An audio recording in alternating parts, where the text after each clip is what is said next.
여기 이제 프랜차이즈 들어올 겁니다. 노인네가 운영하는 허름한 밥집은 이제 그만하세요. 박순의 할머니는 그 말을 듣는 순간 손에 들고 있던 국자가 바닥으로 떨어졌습니다. 쨍그랑 소리와 함께 바닥에 떨어진 국자만큼이나 순애의 마음도 산산조각이 났습니다. 40년이라는 세월 동안 지켜온 백반집이 단 한 통의 통보로 무너져 내리는 순간이었죠. 이사님, 제발 한 번만 더 생각해 보세요. 이 가게는 제 평생을 바친 곳입니다. 딱 1년만 더 장사하게 해주시면. 순애의 간절한 목소리에 나태식 이사는 코웃음을 쳤습니다. 고급스러운 정장을 입은 나태식은 주변을 둘러보며 비웃듯 말했습니다. 시대가 변했어요. 요즘은 이런 허름한 식당 안 먹습니다. 우리 프랜차이즈가 들어오면 깔끔하고 세련된 공간으로 바뀔 거예요. 아줌마도 나이가 많으시니 그만 쉬세요. 시장 안에 있는 순애네 백반집은 오래되었지만 언제나 사람들로 북적였습니다. 손님들은 정갈한 반찬과 구수한 된장국을 먹기 위해 줄을 서서 기다릴 정도였죠. 하지만 나태식의 눈에는 그저 낡고 허름한 공간으로만 보였습니다. 계약서 다시 한번 보세요. 한 달 안에 나가셔야 합니다. 법적으로 문제 없어요. 나태식의 차가운 말에 순애는 주방으로 들어가 벽에 걸린 계약서를 다시 확인했습니다. 처음 계약할 때는 세세히 읽지 못했던 작은 글씨들. 계약 종료 조항에는 분명 임대인 마음대로 계약 해지 가능이라는 문구가 있었습니다. 순애의 눈에서 눈물이 흘러내렸습니다. 바로 그때 시장 부회장인 정영자가 가게 안으로 들어왔습니다. 아이고 언니, 무슨 일이야? 왜 울고 있어? 영자는 상황을 파악하자마자 나태식을 향해 날카롭게 말했습니다. 이봐요. 이 가게가 얼마나 오래됐는지 알아요? 40년이야. 40년. 여기 손님들 대부분이 단골인데 어떻게 그냥 쫓아내려고 해요? 나태식은 영자의 말에도 표정 하나 바꾸지 않았습니다. 오히려 더 냉정한 목소리로 대답했습니다. 법적으로 아무 문제 없습니다. 감정적으로 호소하실 필요 없어요. 한 달 안에 깨끗하게 비워주시면 됩니다. 순애는 이제 주방칼을 들고 있었습니다. 떨리는 손으로 칼을 꽉 쥐고 있는 모습이 안타까웠습니다. 평생 그 칼로 음식만 만들던 할머니의 손이 이제는 자신의 삶을 지키기 위한 마지막 몸부림처럼 보였습니다. 내 가게에서 나가. 순애의 외침에 나태식은 한 발짝 물러섰지만 곧 냉정함을 되찾았습니다. 폭력적인 행동은 법적 대응할 수 있습니다. 현명하게 처신하세요. 그 말을 남기고 나태식은 가게를 나갔습니다. 순애는 그 자리에 주저앉았고 칼은 그녀의 손에서 미끄러져 바닥에 떨어졌습니다. 40년간의 세월이 한순간에 무너져 내리는 소리였습니다. 영자는 순애의 어깨를 감싸며 위로했습니다. 언니, 우리가 다른 방법을 찾아볼게. 상인회에서 도움을 줄 수 있을 거야. 절대 포기하지 마. 하지만 순애의 눈빛은 이미 희망을 잃은 듯 했습니다. 40년간 한자리에서 손님들의 배를 채워주던 손길이 이제는 떨리기만 했습니다. 상표권도 없이 그저 순애네. 백반집이라는 이름만으로 살아온 그녀에게 법적 대응이란 그림의 떡과 같았습니다. 가게 밖에서는 평소와 같이 시장이 북적였습니다. 하지만 순애의 귀에는 아무 소리도 들리지 않았죠. 그저 머릿속에 나태식의 말만 맴돌 뿐이었습니다. 시대가 변했어요. 요즘은 이런 허름한 식당 안 먹습니다. 창가를 바라보던 순애의 시선에 한 청년이 들어왔습니다. 매일 시장 골목을 돌아다니며 쓰레기를 줍는 그 청년. 순애는 무의식적으로 남은 반찬을 싸기 시작했습니다. 적어도 지금 이 순간만큼은 누군가에게 도움을 줄 수 있다는 사실이 그녀에게 작은 위안이 되었습니다. 저 청년 또 쓰레기통 앞에 앉아있네. 노숙자 아냐? 정령자의 말에 시장 상인들의 시선이 한쪽으로 모였습니다. 시장 끝자락 쓰레기통 옆에 앉아있는 청년은 낡은 모자를 깊게 눌러쓰고 있었습니다. 매일 같은 시간, 같은 자리에서 쓰레기를 줍는 모습이 시장 사람들에게는 이미 익숙한 풍경이 되었죠. 아니야, 노숙자는 아닌 것 같아. 옷은 낡았어도 항상 깨끗하더라고. 쓰레기 주워서 팔려고 다니는 애 같아. 한 상인의 말에 다들 고개를 끄덕였습니다. 청년은 시장 골목을 돌아다니며 버려진 캔과 종이, 플라스틱을 주워 모았습니다. 말 한마디 없이 묵묵히 자신의 일을 하는 모습이 어딘가 신비로웠습니다. 박순애는 가게 앞을 청소하다가 문득 그 청년을 바라보았습니다. 어제 계약 종료 통보를 받은 후 밤새 잠을 이루지 못했습니다. 40년 장사했던 가게를 떠나야 한다는 현실이 아직도 실감 나지 않았죠. 그런데도 순애는 아침 일찍부터 가게를 열고 평소와 다름없이 음식을 준비했습니다. 저 사람 참 이상해요. 맨날 쓰레기만 줍고 다니는데 돈을 벌 생각은 않는 건가? 손님 한 분이 물었습니다.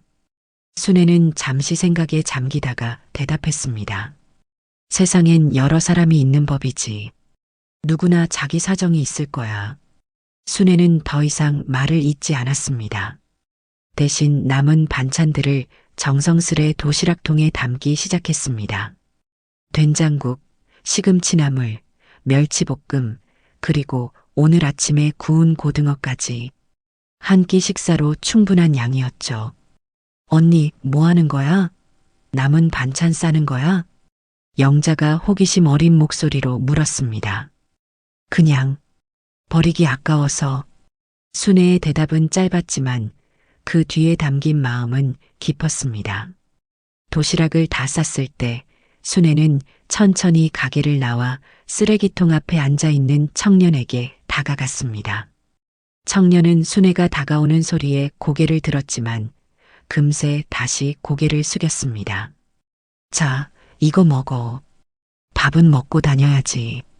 순애는 도시락을 내밀었습니다. 청년은 잠시 망설이는 듯 했지만 곧 조용히 도시락을 받았습니다. 말없이 고개를 숙이며 받은 봉지를 품에 꼭 껴안는 모습이 어딘가 안쓰러웠습니다. 고맙습니다. 청년의 목소리는 작고 떨렸습니다. 아마도 오랫동안 사람들과 대화하지 않아서인지 말투가 어색했습니다. 순애는 청년의 어깨를 가볍게 두드리고는 돌아섰습니다. 밥 먹고 힘내. 세상이 널 버렸다고 생각하지 마. 순애의 말에 청년은 고개를 들어 그녀의 뒷모습을 바라보았습니다. 그 눈빛에는 깊은 감사와 복잡한 감정이 섞여 있었습니다. 순애가 보이지 않게 된 후에야 청년은 조심스럽게 도시락 뚜껑을 열어보았습니다. 따뜻한 밥과 반찬들이 정성스레 담겨 있었죠.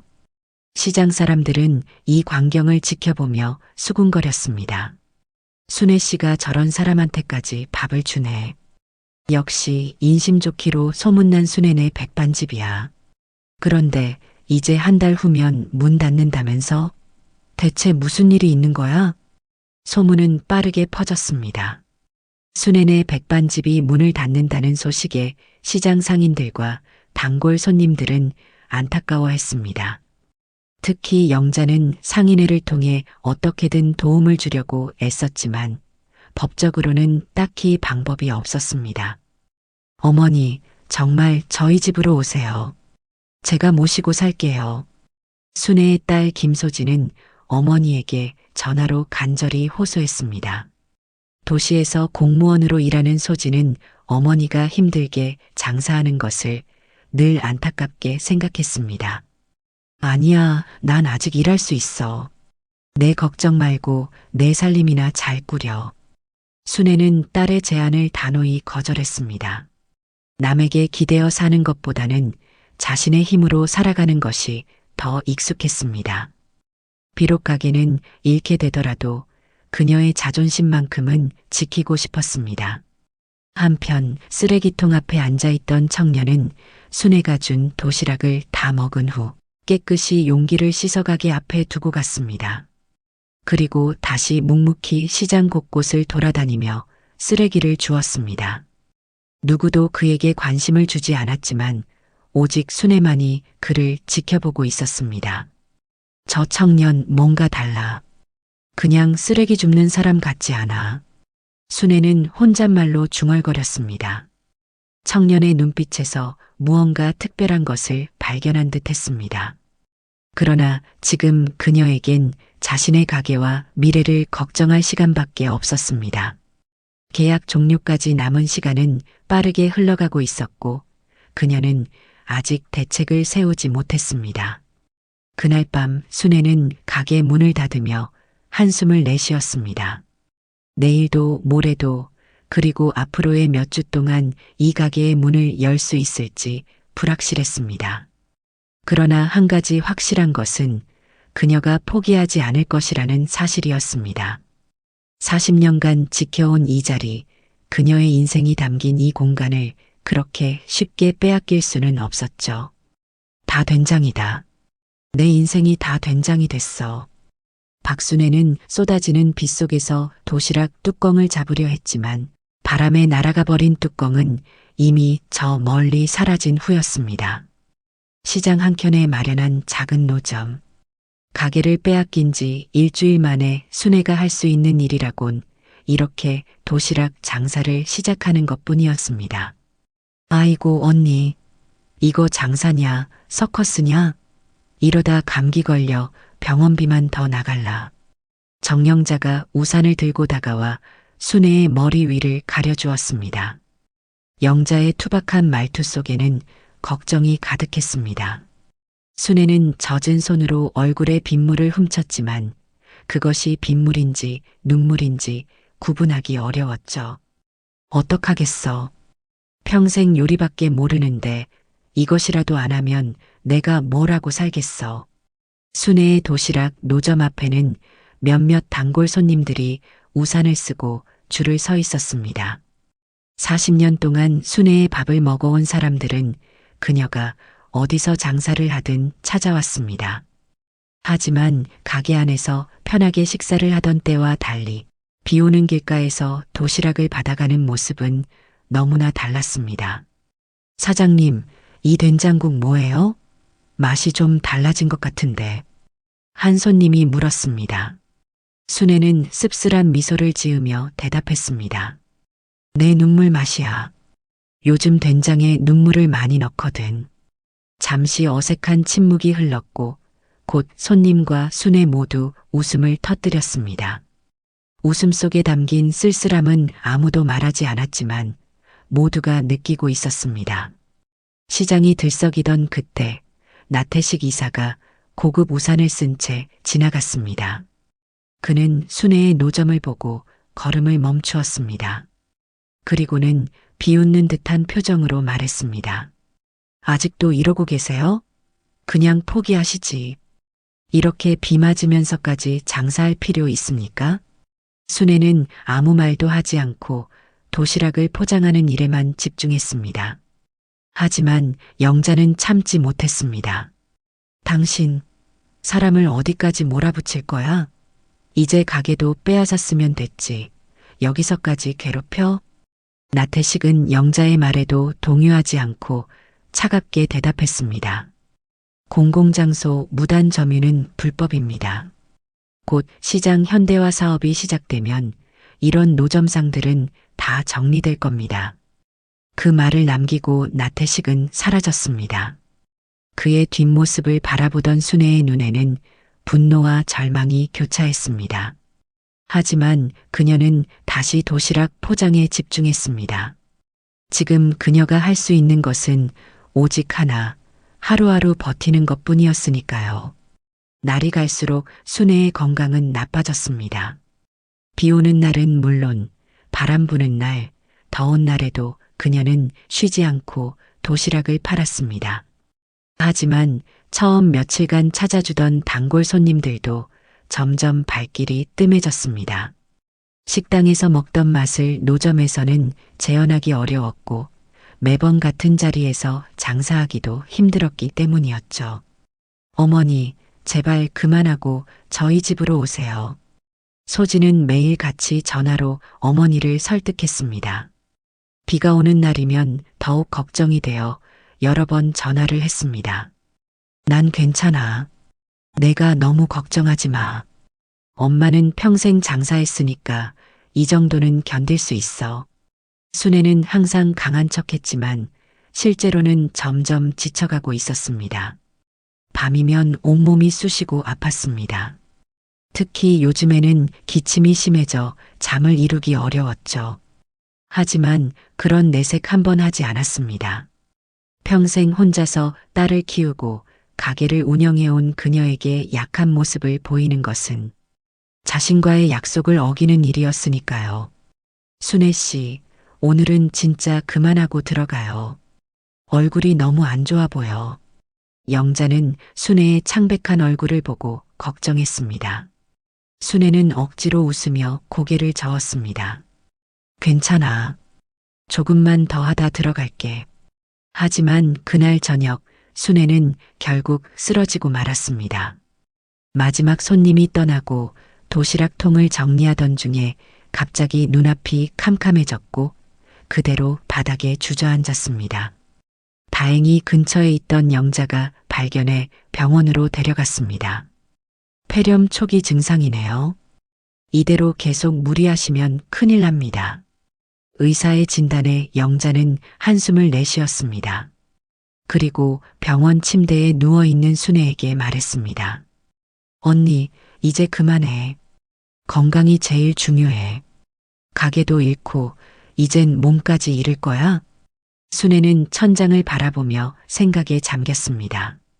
40년간 한 번도 아픈 적 없이 일해온 그녀였습니다. 하지만 이제는 몸이 말을 듣지 않았습니다. 나이가 들어서일까요? 아니면 마음이 너무 지쳐서일까요? 어쩌면 둘 다일지도 모릅니다. 그래, 내 말이 맞아. 내가 고집을 부렸네. 순애의 말에 영자는 안도의 한숨을 내쉬었습니다. 소진에게 연락하자 그녀는 급히 병원으로 달려왔습니다. 어머니, 이제 제 말 좀 들으세요. 저희 집에서 편하게 쉬세요. 소진의 간곡한 부탁에 순애는 더 이상 거절하지 않았습니다. 그저 조용히 눈을 감았을 뿐이었죠. 병원 창문 너머로 보이는 하늘은 맑았습니다. 비가 그치고 난 후에 맑은 하늘처럼 순애의 마음도 어느새 맑아져 있었습니다. 포기하는 것이 아니라 잠시 쉬어가는 것이라고 스스로를 위로했습니다. 병원에 입원한 지 사흘째 되는 날, 순애는 병실 창가에 앉아 있었습니다. 그때 문득 시장에서 늘 보던 그 청년이 생각났습니다. 매일 쓰레기를 줍던 그 조용한 청년, 순애가 도시락을 건네주면 항상 조용히 받아먹던 그 청년. 지금쯤 어디서 무얼 하고 있을까? 밥은 제대로 먹고 다닐까? 문득 걱정이 되었습니다. 사람 참 이상하지. 내가 이 지경인데도 다른 사람 걱정을 하고 있네. 순애는 작게 웃으며 중얼거렸습니다. 그리고 다시 창밖을 바라보았습니다. 저 멀리 보이는 시장 방향으로 시선을 고정한 채 그녀는 생각했습니다. 아직 끝난 게 아니라고. 이제 겨우 시작일 뿐이라고. 저기 봐, 저 사람 누구지? 왠지 낯이 익은데. 정영자의 눈이 시장 입구를 향했습니다. 깔끔한 정장 차림의 한 남자가 천천히 시장을 걸어오고 있었습니다. 단정하게 정돈된 머리에 반듯한 양복, 그리고 손에 든 서류 가방까지. 분명 이 시장과는 어울리지 않는 모습이었습니다. 어디서 본 것 같기도 하고, 설마 세무서에서 나온 건 아니겠지? 영자의 말에 주변 상인들이 웃음을 터뜨렸습니다. 하지만 그들의 웃음은 오래가지 않았습니다. 정장 차림의 남자가 점점 가까이 다가오자 상인들은 그의 얼굴을 자세히 볼 수 있었고 모두 놀란 표정을 지었습니다. 저기, 저 사람, 맞아?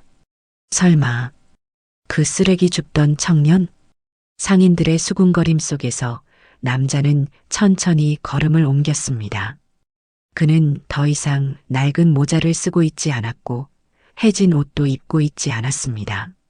하지만 그 눈빛만큼은 여전히 같았습니다.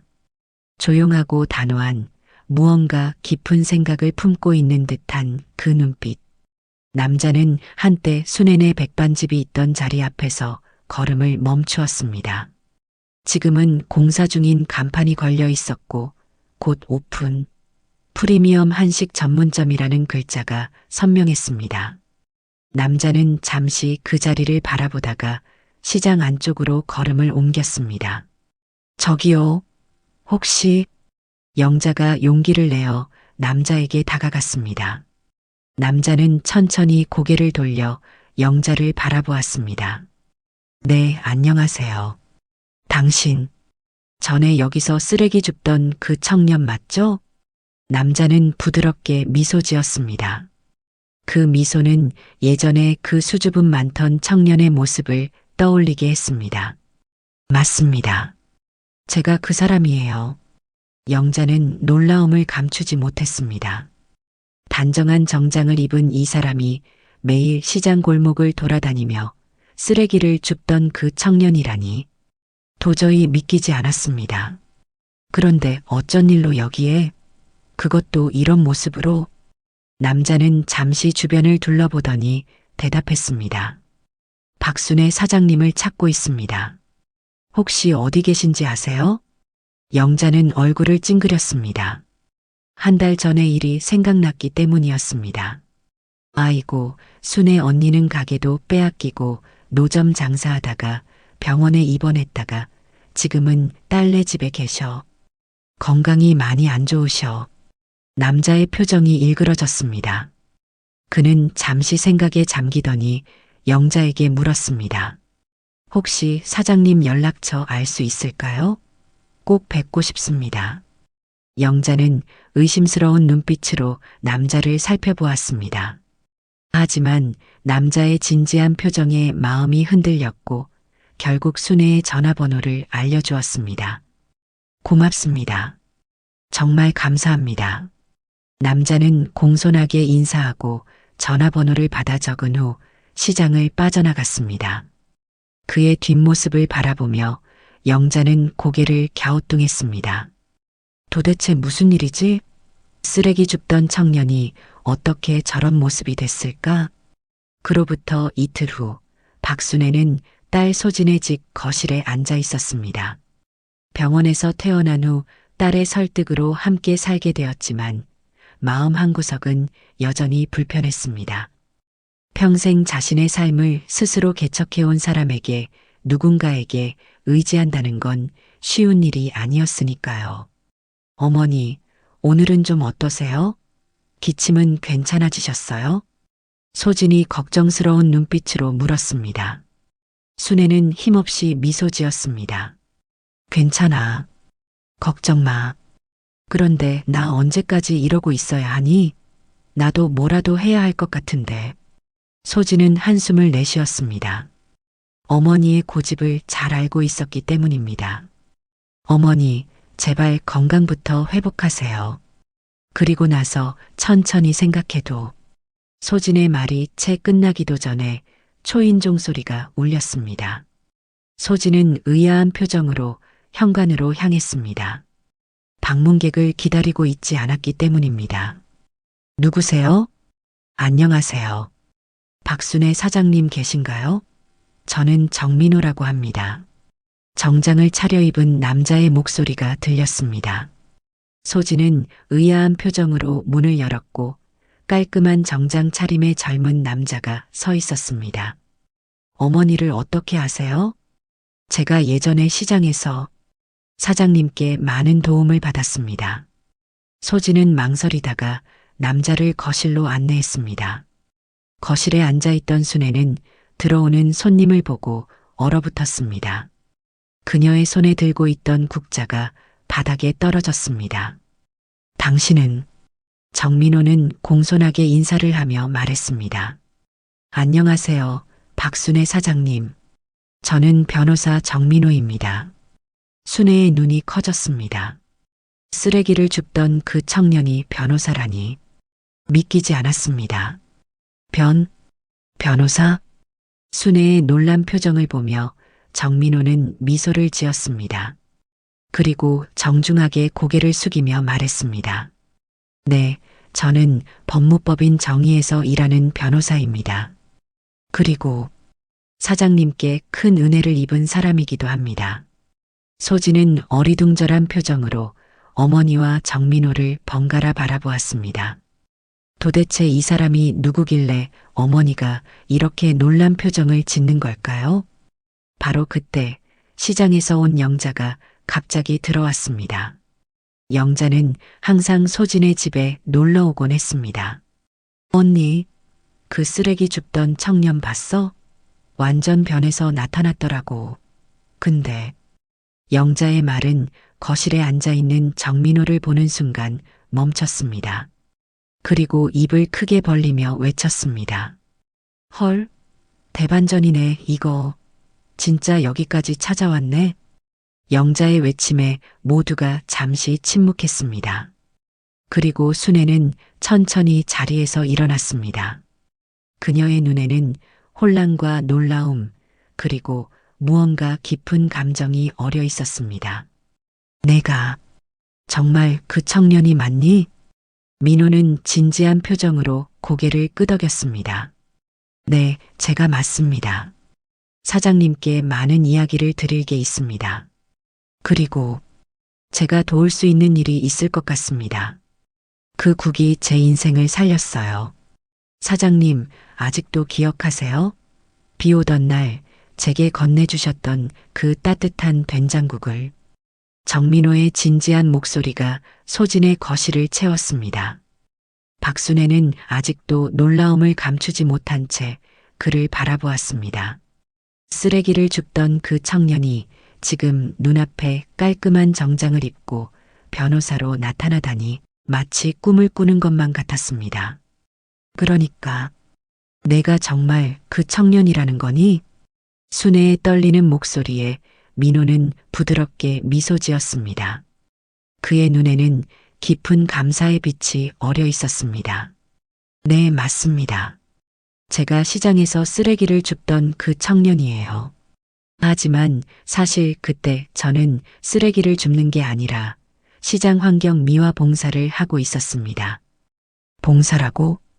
정영자가 놀라서 소리쳤습니다.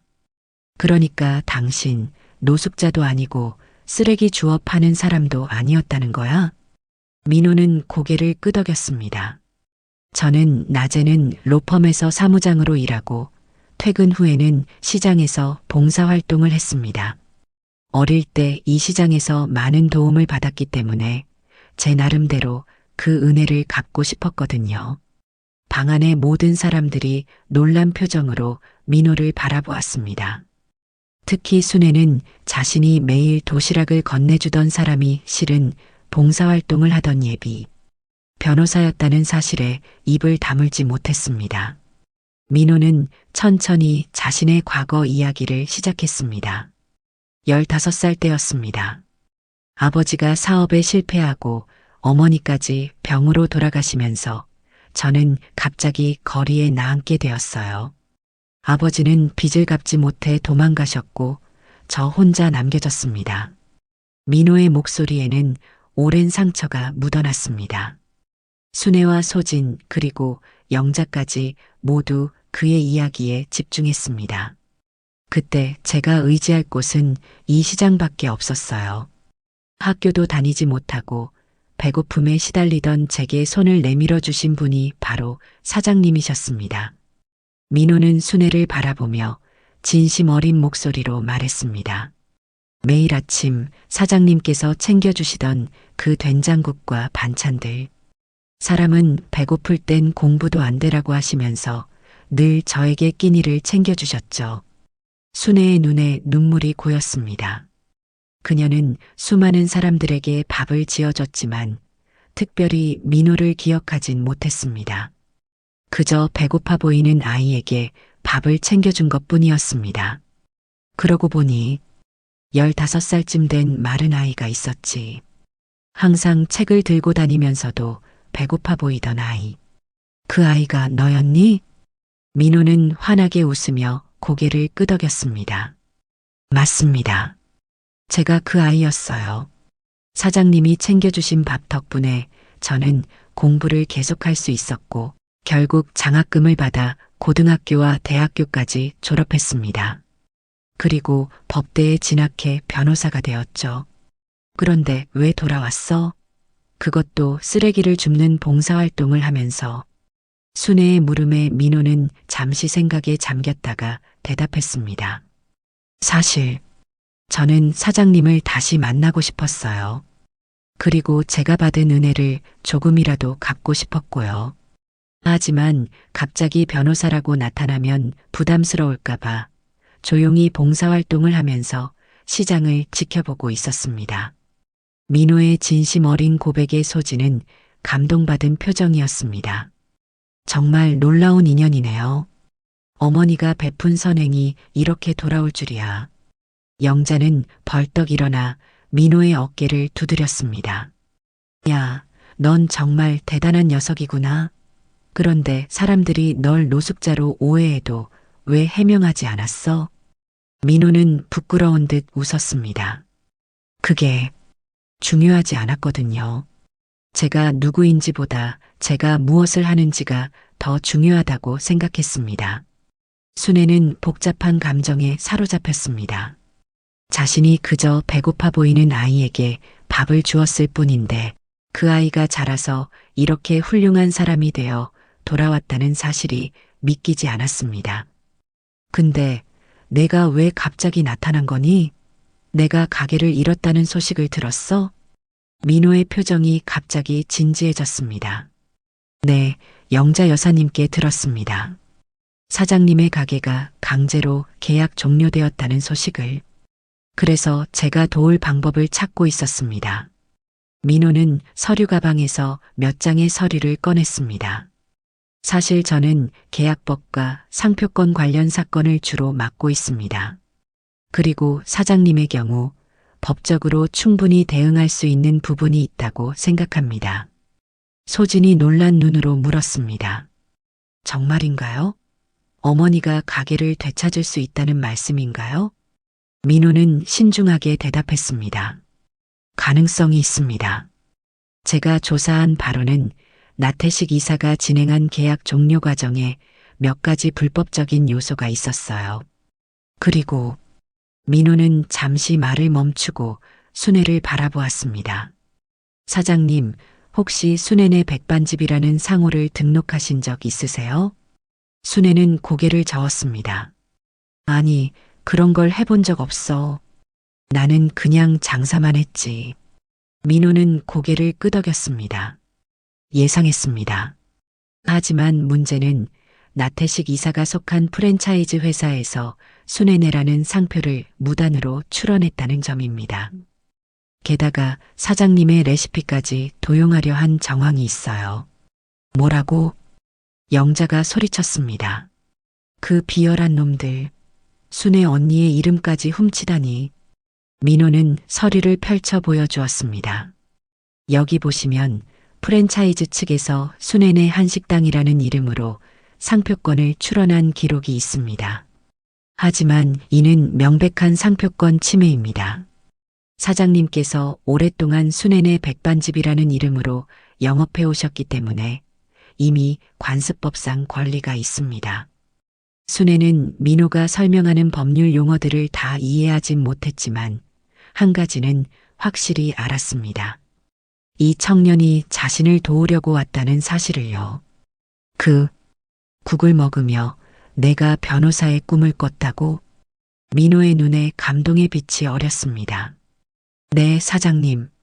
배고픈 저에게 매일 따뜻한 국을 건네주시던 그 순간들이 제게 희망이 되었습니다. 불공정한 세상에서 약자를 도울 수 있는 변호사가 되고 싶었어요. 그리고 이제 제가 사장님을 도울 차례입니다. 방 안에는 잠시 감동적인 침묵이 흘렀습니다. 소진은 눈물을 훔쳤고 영자는 감격에 찬 표정으로 민호를 바라보았습니다. 그리고 순애는 그녀의 얼굴에는 어머니의 자랑스러움이 가득했습니다. 그래, 내가 정말 나를 도울 수 있겠니? 민호는 자신감 있게 고개를 끄덕였습니다. 네, 사장님. 이제 저와 함께 법대로 해봅시다. 나태식 이사에게 정의를 보여줄 때가 왔습니다. 법대로 갑시다. 나태식 이사님. 정민호의 단호한 목소리가 회의실에 울려 퍼졌습니다. 프랜차이즈 본사 회의실에는 나태식 이사와 법무팀 직원들이 앉아 있었고 맞은편에는 민호와 박순애 그리고 김소진이 자리했습니다. 영자는 시장을 지키기 위해 참석하지 못했지만 마음만은 함께였죠. 나태식은 처음에 민호를 만났을 때 비웃는 표정이었습니다. 하지만 민호가 내민 명함을 보고 그의 표정이 굳어졌습니다. 법무법인 정혜, 변호사 정민호. 그리고 민호가 회의 테이블 위에 내용 증명 서류를 펼쳐놓는 순간 나태식의 얼굴이 하얗게 변했습니다. 이게 대체 무슨 소리요? 우리는 모든 절차를 합법적으로 진행했어. 계약서에도 명시되어 있잖아요. 나태식의 목소리는 자신감에 차 있었지만 그의 손은 미세하게 떨리고 있었습니다. 민호는 차분하게 서류를 가리키며 말했습니다. 먼저 귀사가 순애네 한식당이라는 상표를 출원한 건에 대해 말씀드리겠습니다. 박순애 사장님은 40년간 순애네 백반집이라는 상호로 영업해 오셨습니다. 이는 이미 관습법상 인정되는 권리인데 귀사가 이를 무단으로 사용하려 한 것은 명백한 상표권 침해입니다. 나태식은 법무팀 직원에게 눈짓했고 그 직원이 재빨리 끼어들었습니다. 저희는 순애네 한식당이라는 명칭을 정당하게 출원했습니다. 순애네 백반집과는 다른 명칭이고요. 민호는 고개를 저었습니다. 법원은 그렇게 보지 않을 겁니다. 순애라는 고유명사를 사용한 점 그리고 동일한 업종이라는 점에서 명백한 혼동 가능성이 있습니다. 게다가 민호는 두 번째 서류를 꺼내 보였습니다. 귀사가 박순애 사장님의 레시피를 무단으로 사용하려 했다는 증거도 있습니다. 여기 귀사의 내부 문건에 순애네 된장국 레시피 분석 자료가 있네요. 이것은 영업비밀 침해에 해당합니다. 회의실에 긴장감이 감돌았습니다. 나태식은 입술을 깨물며 초조한 기색을 보였습니다. 하지만 그는 곧 다시 냉정한 표정을 지었습니다. 그건 단순한 시장 조사일 뿐입니다.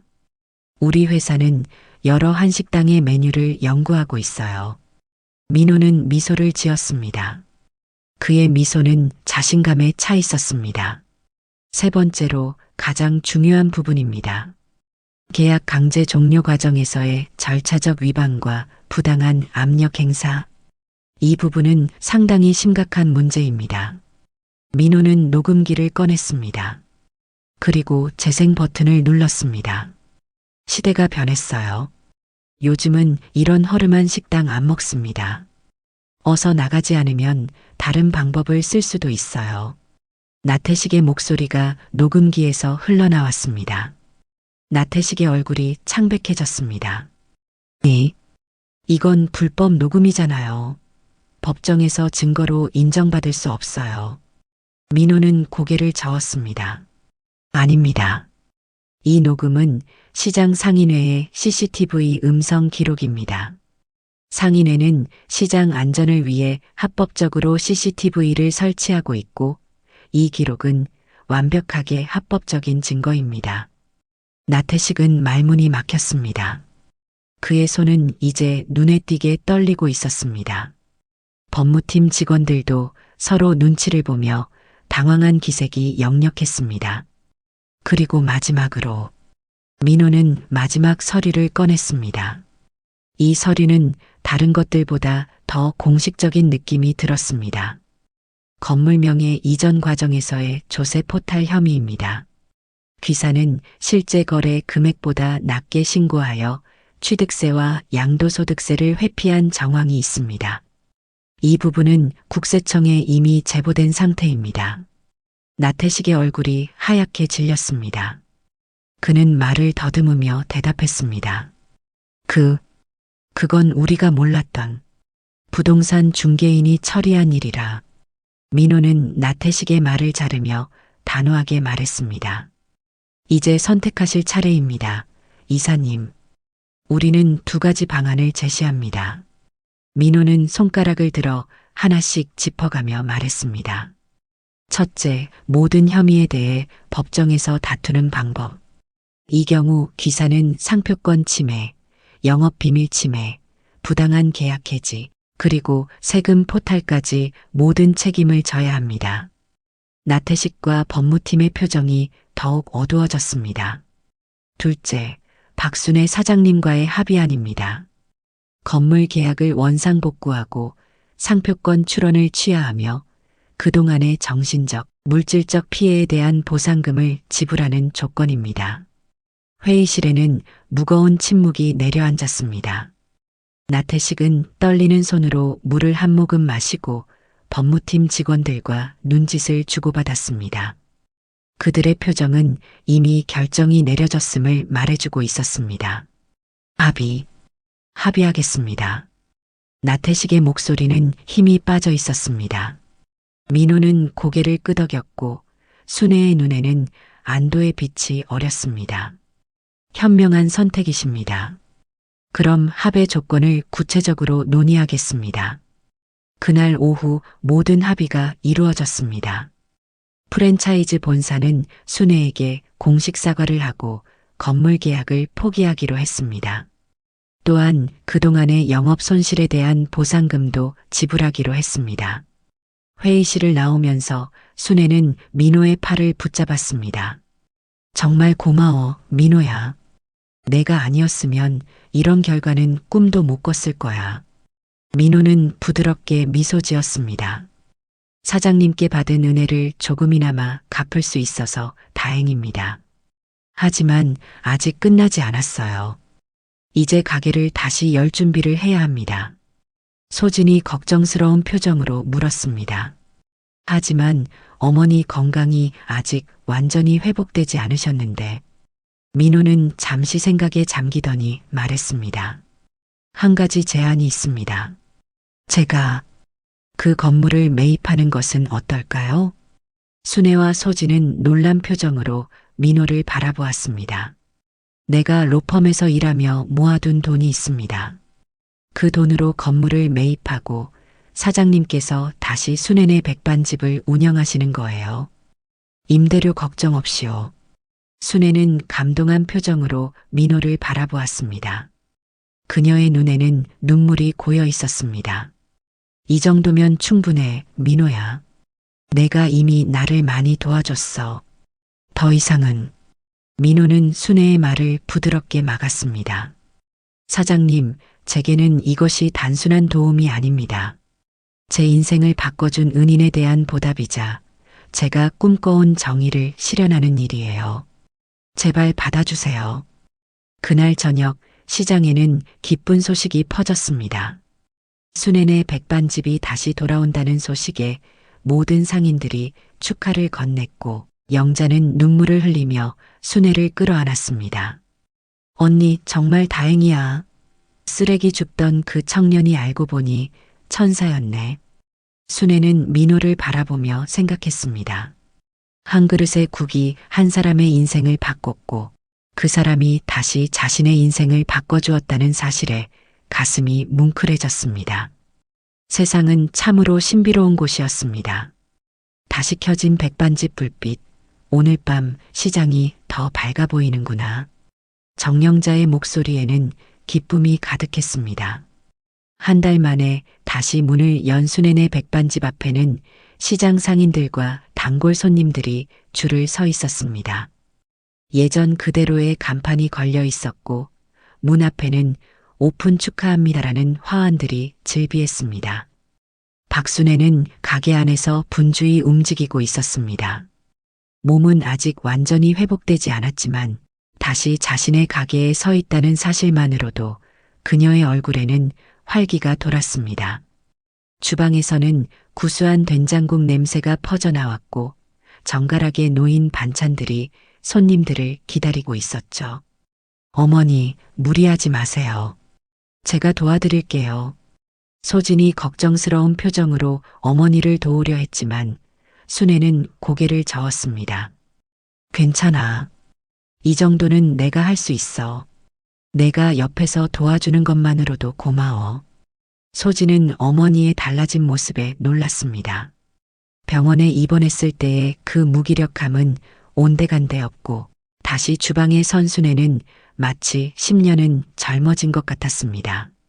역시 사람은 자신이 좋아하는 일을 할 때 가장 빛난다는 말이 맞았습니다. 가게 문이 열리고 정민호가 들어왔습니다. 그는 여전히 단정한 정장 차림이었지만 오늘만큼은 특별히 기쁜 표정이었습니다. 사장님, 잘 지내셨어요? 오늘이 드디어 오픈하는 날이네요. 순애는 환하게 웃으며 민호를 맞이했습니다. 그래, 다 내 덕분이야. 어서 앉아. 특별히 내 몫으로 국을 한 그릇 더 끓여뒀어. 민호는 가게를 둘러보며 감격스러운 표정을 지었습니다. 그는 한 달 전 이 건물을 매입했습니다. 그리고 순애네 백반집이라는 간판을 다시 걸어주었죠. 이제 순애는 임대료 걱정 없이 자신이 좋아하는 일을 계속할 수 있게 되었습니다. 생각해보면 참 신기한 일이네요. 제가 어릴 때 이 가게에서 사장님 음식을 먹으며 꿈을 키웠는데 이제는 제가 이 가게의 주인이 되다니. 민호의 말에 순애는 고개를 저었습니다. 무슨 소리야? 이 가게의 진짜 주인은 나야. 너는 그냥 건물만 가지고 있는 거지. 두 사람은 웃음을 터뜨렸습니다.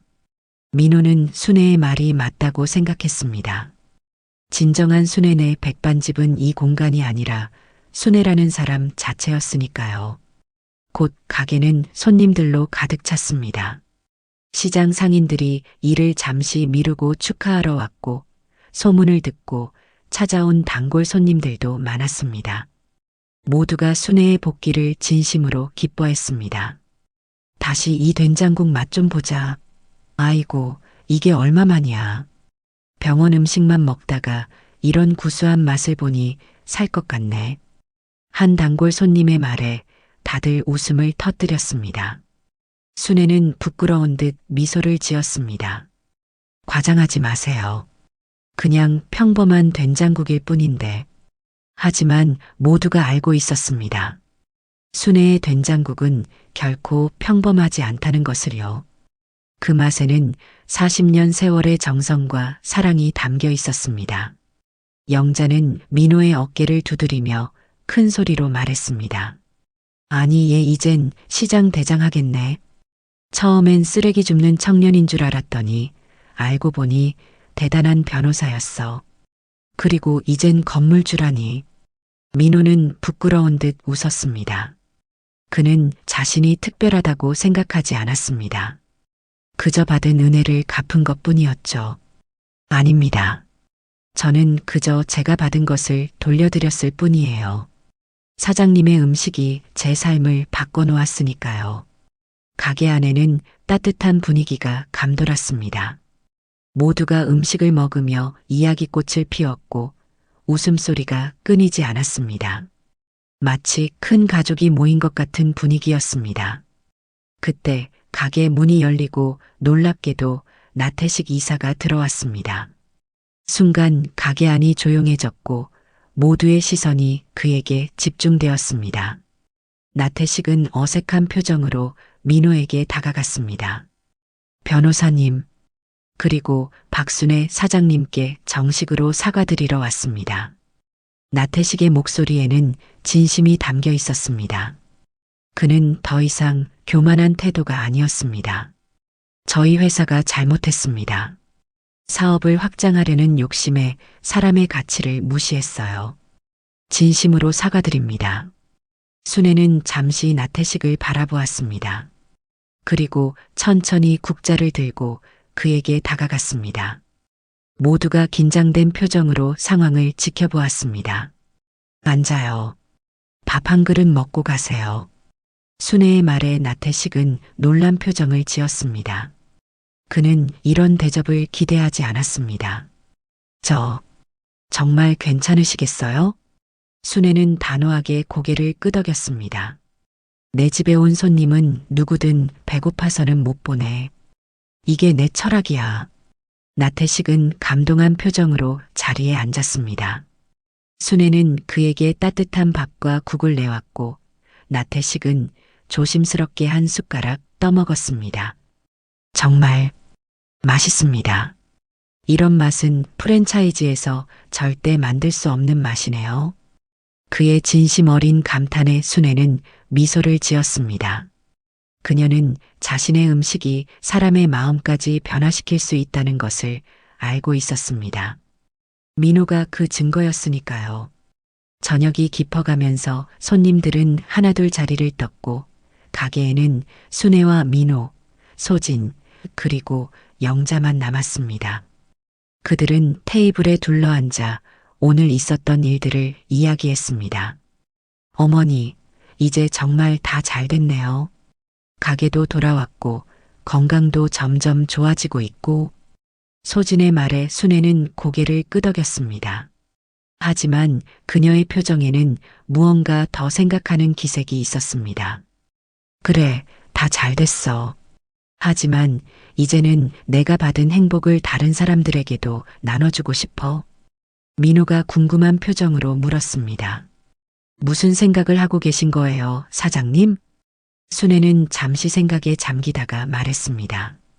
나처럼 힘든 사람들에게 따뜻한 밥 한 끼를 대접하는 거야. 내가 그랬듯이 한 끼 식사가 누군가의 인생을 바꿀 수도 있잖아. 민호의 눈이 반짝였습니다. 봉사 도시락 프로그램 같은 거군요. 정말 좋은 생각입니다. 순애는 환하게 웃었습니다. 그녀의 눈에는 새로운 열정이 타오르고 있었습니다. 그래, 이제 우리 함께 새로운 일을 시작해보자.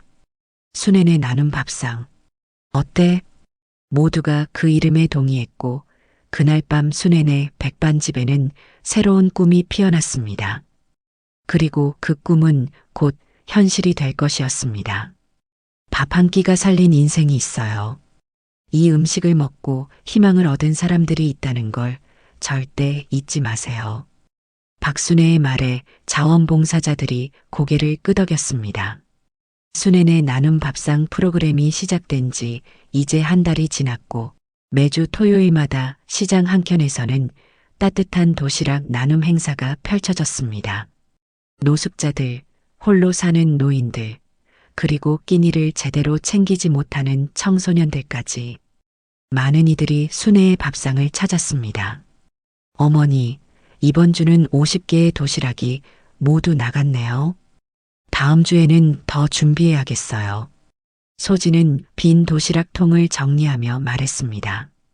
처음에는 어머니의 건강을 걱정했지만 이 봉사활동이 오히려 어머니의 건강에 좋은 영향을 주는 것 같았습니다. 매주 토요일이면 순애의 얼굴에는 특별한 빛이 돌았고 그 어느 때보다 활기찬 모습이었죠. 그래, 다음 주에는 60개 정도 준비하자. 어제 시장에서 만난 할머니도 오시겠다고 하셨으니까. 순애는 앞치마를 풀며 말했습니다. 그녀의 눈에는 피곤함보다 만족감이 더 크게 어려 있었습니다. 정민호는 테이블을 정리하며 미소 지었습니다. 그는 매주 토요일이면 어김없이 로펌 일을 미루고 이곳에 와서 봉사활동을 도왔습니다. 처음에는 동료 변호사들이 이해하지 못했지만 점차 그들도 민호의 활동에 관심을 보이기 시작했고 이제는 몇몇 동료들도 함께 참여하곤 했습니다. 사장님, 오늘도 정말 수고 많으셨습니다. 이제 좀 쉬세요. 민호가 순애에게 말했지만 그녀는 고개를 저었습니다. 아직 설거지가 남았어. 내가 먼저 가봐. 오늘 중요한 약속이 있다며? 민호는 고개를 끄덕였습니다. 오늘은 특별한 날이었습니다. 그가 준비해온 일이 드디어 결실을 맺는 날이었죠. 네, 곧 미팅이 있어요. 하지만 설거지는 제가 마저 끝내고 가겠습니다. 민호의 고집에 순애는 결국 웃으며 양보했습니다. 그녀는 의자에 앉아 잠시 쉬었고 민호와 소진이 남은 설거지를 마무리했습니다. 영자도 자신의 가게 일을 마치고 와서 정리를 도왔습니다. 언니, 요즘 얼굴색이 정말 좋아졌어. 예전보다 더 젊어 보여. 영자의 말에 순애는 웃음을 터뜨렸습니다. 무슨 소리야? 나이 먹을수록 얼굴은 늙어가는 거지.